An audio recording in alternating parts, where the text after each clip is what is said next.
C'est une période très difficile. Certains ont tendance à l'oublier maintenant. Parce que quand tout va bien, tout le monde est garçon. Mais quand c'était chaud là, il fallait que nous tenions debout et que nous portions coup pour coup à tous ceux qui s'attaquent au Mali. J'ai rencontré des douaniers. Je les ai appelés les soldats de l'économie.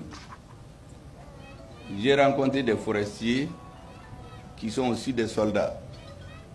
J'ai rencontré aussi des agents qui sécurisent les prisons.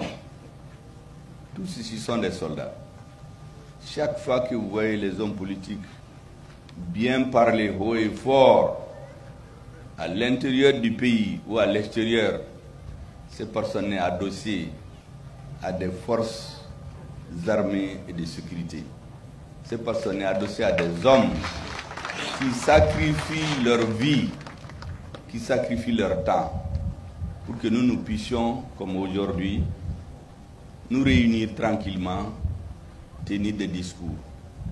Je suis certain que pendant que nous faisons ce discours-là, il y a des soldats au front, il y a des agents des eaux et forêts, il y a des douaniers qui poursuivent des délinquants, des hommes des forces armées de sécurité et des forces paramilitaires qui sont en train de risquer leur vie. Comme je l'ai dit, c'est la seule profession où quand vous partez au travail, vous ne savez pas quand est-ce que vous revenez. Ailleurs, nous partons à 16h, on descend, on dit au revoir aux madames et aux enfants, et à 16h, on revient à la maison. Mais eux, quand ils partent en mission, personne ne sait, sauf Dieu, quand est-ce qu'ils vont revenir. Je voudrais souligner cela avec force, répéter aussi longtemps que j'aurai la parole.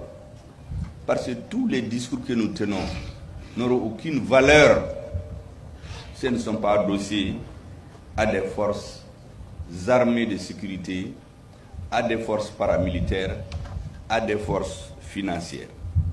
C'est pourquoi, mesdames et messieurs, je vous exhorte à continuer à soutenir, à prier pour ces hommes et ces femmes. Et surtout que les ennemis du Mali ont étendu leurs activités depuis certains temps. Vous savez, récemment, il y a eu des petits incidents dans la région de Kita. En réalité, nos ennemis sont en débandade aujourd'hui. Aujourd'hui, non plus de sanctuaire où nos forces armées de sécurité ne peuvent pas leur porter les stockades. Donc, ils font des petits groupes. Ils vont tomber sur des bâtiments. Ils vont tomber sur les populations civiles pour faire l'effet buzz de communication, histoire de dire que l'insécurité n'est pas juguelée dans le pays.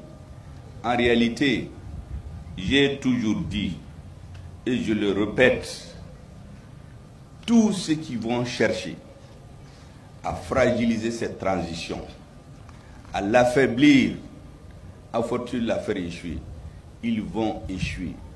Dieu ne leur donnera pas la vie. Je suis convaincu de cela.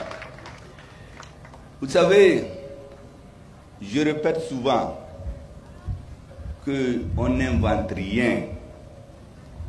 Tout ce que nous faisons aujourd'hui, tout ce qui se passe aujourd'hui, les gens l'ont vécu avant nous.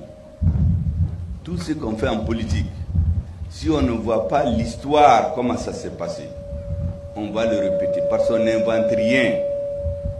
Vous savez qu'il y a ici, ces hommes qui font l'insécurité chez nous, ils disent que c'est pour apporter l'islam. Mais quand vous regardez l'histoire, ça nous fait rire. Il y a plus de 1500 ans que l'islam est venu dans le Mandé. Les Cissé, on les appelle les Mandé Mouri. Est-ce qu'on doit leur apprendre l'islam? Au sud du Mali, c'est les Saganogo, on les appelle les Sanogo. Au nord du Mali, depuis 1000 ans, les sociétés se sont islamisées. Qui peut venir dire qu'il va apprendre aux Maliens l'islam? Nos peuples sont dans l'islam depuis des millénaires. Et c'est pour cela que, en réalité, l'islam est utilisé uniquement pour couvrir des malfrats pour couvrir le crime.